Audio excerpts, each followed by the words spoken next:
Chiropractors, are you bringing the joy into practice? Hi, everybody. Welcome to the KC CHIROPulse podcast, brought to you by CATS Consultants, helping doctors keep their pulse on success. I'm Dr. Michael Perusich, and I'm joined today by one of our all-star coaches and chiropractic experts, Dr. Kelly Fredricks. Kelly, welcome again to the show. Thanks so much, Doc. I appreciate it. I'm excited for our chat today. I know. I'm so glad you're here because you and I talked about this before, but there's so much negativity in the world, and good Lord, you could turn around every corner and find something negative about practice, whether it's audits or coding changes, or I don't even want to go there.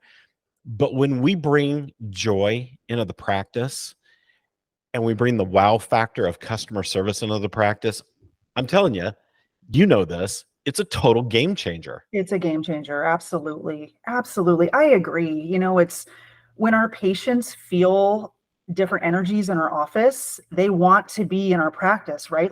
Our places should be the happy place. Yep. That should be where they want to go. And I agree 100%. Yeah. We used to do this in our practice. And in fact, one day we had a gentleman come in and he didn't have an appointment. And he just came in and he was sitting in the corner of the waiting room, and Marissa went up to him and said, hey, Bill, I don't remember what his name was, but he said, hey, Bill, what's going on today? Do you need to get an adjustment? And he said, no, I just came by to watch you guys burn. Yeah. We actually have kind of a similar situation. We're getting ready to do at the end of November, we're going to do a patient appreciation event. And one of our patients RSVP'd, and she said, is there any way that I can change my appointment that day to be the last appointment? Because I just want to stay and help you guys set up. I want to help you with the party. Oh my gosh, you gotta love that. She's not getting paid. She just loves being here and she wants to be part of the group. So yeah, I was really, really pleased with that. I love that. Okay, so you mentioned the word energy. Yes. And I want to talk about that for a minute, because it is that energy, and it's not just our inner energy. I think it's the collective energy of the entire team, of the entire office. It is, absolutely. I think as soon as that patient walks in the door, the energy in your lobby or your reception area, whatever you want to call it, is key, because they need to walk into your office and feel the warmth. They need to smell the warmth. I mean, we've got diffusers going, we've got music going, we've got decorations everywhere. Like, as soon as they walk into your office, they should feel the energy, and that's where they want to be, right? They want to be where there's good energy. Who wants to watch the news that brings everybody down? They want to go to places that are fun, especially right now. Yeah. So you talk about energy, and you talk about patients when they walk in the door. Mm-hmm. So docs out there listening, when was the last time you walked in your front door? When was the last time you walked in and looked at the clinic the way the patients see it? Most of us, we come in the back door and we hardly ever pay attention to the front. And what does it look like? Exactly. Is it full of good happiness and cheer and joy? Mm-hmm. Or when you walk in, are there old magazines stacked up everywhere, and the chairs are all awry, and the front desk, when you stand at the front counter, it looks awful back there. Right. What does the energy look like? Yeah. I think you should do a walkthrough of your office daily.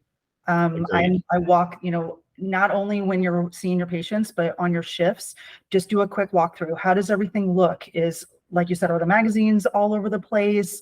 Do you notice that maybe one of your CAs is keeping their desk a little messier than normal? Like, those things they're really big. They're little minute details, but they make a huge difference in just what things look like in your practice. Yeah, exactly. And you think about it. If you go into, I don't know, some high-end department store like a Neiman Marcus or something, mm-hmm. you don't see clothes laying on the floor and stuff laying on racks that's not folded. I mean, it's absolutely perfect. Yep. And they're constantly walking through their departments and making sure it's absolutely perfect. Mm-hmm. Mm-hmm. And so, I used to do the same thing. I would go and walk in our front door every morning before we'd start, and then again every afternoon before we'd start. Yeah. It was little things, like maybe a picture was a little crooked or something, but it's those little things that take away your professionalism mm-hmm.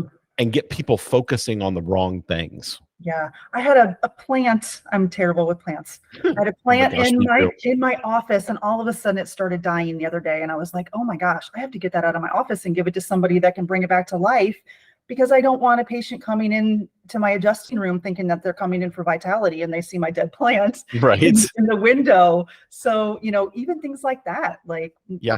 make a huge impression on them. They're looking at everything. So it really is important. It's crazy the micro eye that our patients have. They notice the littlest things, and they get stuck on them sometimes, especially if they're, kind of negative or something seems out of place. It just throws everything off for the patient experience. Well, and I also have trained my staff, which I know you did as well. Anytime they start to hear maybe some chit chat in the reception area or some chit chat in the therapy room about something that's going on in the world, my staff knows to go in and change that conversation. So, Absolutely. they will kind of squash it as quickly as they can, because you don't want that negative energy to roam around the office. Yep, absolutely. Redirect for sure. Yep. Mm-hmm. So we need to take a quick little pause here to hear a word from our sponsor, but I want to come back and I want to talk about this whole idea of wow customer service, because I know you do this in your practice. We did it in ours. And we see the doctors that are doing this and really embracing it are absolutely exploding right now. So, all right, everybody, we'll be right back. We're talking about bringing the wow factor into your practice, bringing joy into your practice, and how it's such a game changer for your success. So we'll be right back. Here's a quick message from our sponsor, Katz Chiropractic Business Advisors. We'll be right back. Is your team dropping the ball? Do you have your go-to person who always has the ball? Is your team trained and ready for what daily practice throws at them? Can you depend on your team to catch the training on their own? Let us help you hit it out of the park. We want to be your coach.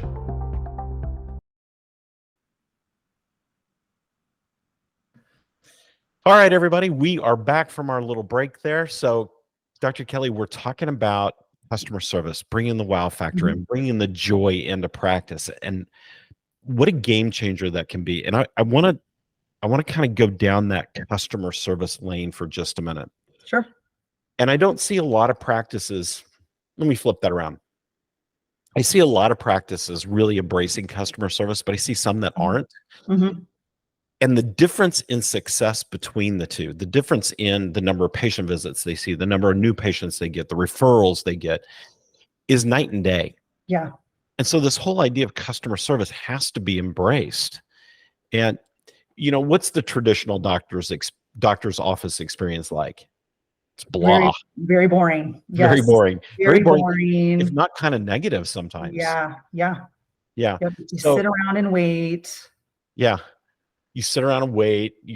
Everybody's behind glass, and some offices, medical offices, you still have to wear masks and those kind of things, which maybe that's appropriate in their setting. I don't know, but but when we create those barriers, then we ourselves are creating that same traditional blah doctor's office experience. Yep. Exactly. But when we create a different experience, that's when the patients go, "Whoa, this place is awesome."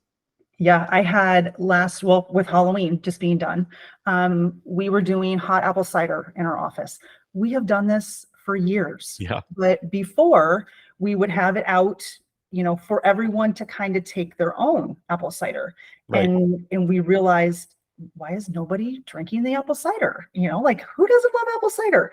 Well, this year, we turned the table a little bit and we started offering it to them. We had it in the back room. My staff would go back and they would fill up 2-3 cups at a time. And they're like the coffee cups that you get at Starbucks. And they would come out and they would hand it to the patient. Would you like some warm apple cider? Would you like some hot apple cider? Everybody, of course they wanted it. They're being catered to. They loved it. I had one of my patients, she's been with me for years, and she was like, "Dr. Kelly, my gosh, you guys are turning it up in here." Like, she just felt so special. And I mean, then they're going to go tell all their neighbors, right? For sure. All their family. I just got back. Everybody was dressed up in costumes. They were giving me warm apple cider. It's such a warm place to be. They're going to tell everybody about their experience. And that's what we need. That's what we want. That's how we get our patient referrals. Right. Yeah, that's exactly right. And so, doctors, when it comes to customer service, there's something that's not very innate about customer service. It seems obvious, but at the same time, it doesn't just come natural. We have to really work at it. So that comes down to training and development and practicing, but most importantly, watching other businesses and how they affect customer service. Everywhere I go, I'm always paying uber attention to customer service, and good and bad, because I want to see both. And the bad for me, because I'm such a student of customer service, the bad for me really sticks out. And I've got all kinds of stories about bad customer service, but I can tell you a great customer service story. One time my wife and I were out shopping. We were at Nordstrom's, and my wife was 5 foot tall. So when she'd go into a department store, she would disappear behind the clothes racks because they were taller than her. And so I'm carrying bags because we'd been to other stores, and I stopped outside at Nordstrom's to just grab a cup of coffee because they have a little coffee shop. And so I'm just walking through the store, and all of a sudden I hear this, "Sir, I can help you with those bags." And I'm looking around, and it's some salesperson over in the men's department. And she says, "Hey, you're probably here shopping with your wife, and you're the bag carrier for the day. You can set those over here. They'll be quite safe. I'll watch after them." So I'm like, "Okay, well, that's cool." She took my coffee from me, then took the bags, put them away. And then she said, you're 15 and a half, 34, aren't you? I'm like, yeah. Wow. How'd you know that? That's my job, sir. And before I knew it, I wasn't there to shop, but before I knew it, I'd bought 5 shirts from Nordstrom's. That's a good sales rep right there. It's just a great customer service story, because I never would have stepped into the men's department had she not graciously said, "Let me take your coffee and your bags for you, and we'll put them right over here." It's those little things. It's bringing them the warm apple cider. Yeah, it's just those little things. It's the service mindset, right? It is. It is. And Good way to put it. That's the intention that you have to place in the office with the staff, during your morning huddles. Okay, what's our intention for the day? Is there any particular patient on the schedule that we need to take extra special care of? Like maybe I just had somebody lose her pet over the weekend. She needed a little extra TLC. Sure. Or, has somebody did they lose their job? Or are they going through something significant? Be intentional and pinpoint those people so you can really show them, excellent customer service, and just go above and beyond and take good care of them. Yeah. They appreciate that. Yeah. My staff was always instructed to try to find some way to compliment a patient. Yeah. Whether it was their shoes, or they've obviously got new clothes on, or it's their birthday, whatever it might be. Yep. Hair looks great. Yeah. Always find, Marissa was always talking about people's shoes. Yeah. So, find ways to compliment your patients, because people like to be complimented, and they like to be recognized. They do. Absolutely. Yeah. We had one couple that they took like 4 or 5 cruises a year, a retired couple. They love going on cruises. And so we kind of keyed in on that. And every time they would go on a cruise, first off, we'd ask them before they were going, "Where are you going? What are you doing? What's your itinerary?" And then they would always bring pictures back in, because we were so interested in what they were doing. And oh my gosh, they must have referred 100 people into us. So when you bring that level of personalization and service and customer-centric attitude and that joy, it's amazing what it does to your practice. If you're trying to get new patients, it's the best way in the world to get new patients. 100%. 100%. And that's one of my first mentors that I had when I started. He never did any advertising. He never really did anything. He always just taught me, just take care of that one individual person and go above and beyond for that individual person, and it will come back tenfold. And it's so true, Yeah, no, our practice was the same way. After the first 2 years of practice, we didn't advertise anymore. Yeah. We just took care of people.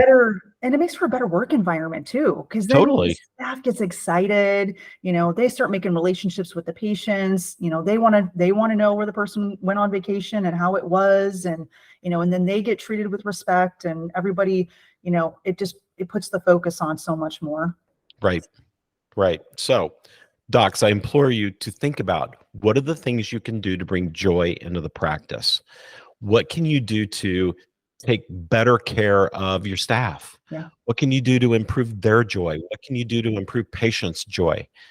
Those little things will create such huge retention, referrals, new patients, increased patient visits, and of course, all of that equates back to what? More profitability for you. So it's a win-win situation. And guess what? At the end of the day, after you've been totally beaten up by chiropractic and everything that it can throw at you, you still walk out the door and go home with a smile on your face. Yes, exactly. You still had fun. Yeah. Amen. Awesome. Well, this is a great discussion. Dr. Kelly, thanks for being on here with us today. You're welcome. It's always a pleasure. Yes, absolutely. So everybody, go check us out at katzconsultants.com. See all the great things that we're doing to help doctors create the practices of their dreams and to bring profitability and joy into their practice. So from all of us here at Katz Consultants, be sure to check us out. Thanks for tuning in every week to the KC ChiroPulse podcast, brought to you by Katz Consultants. We will see you next time.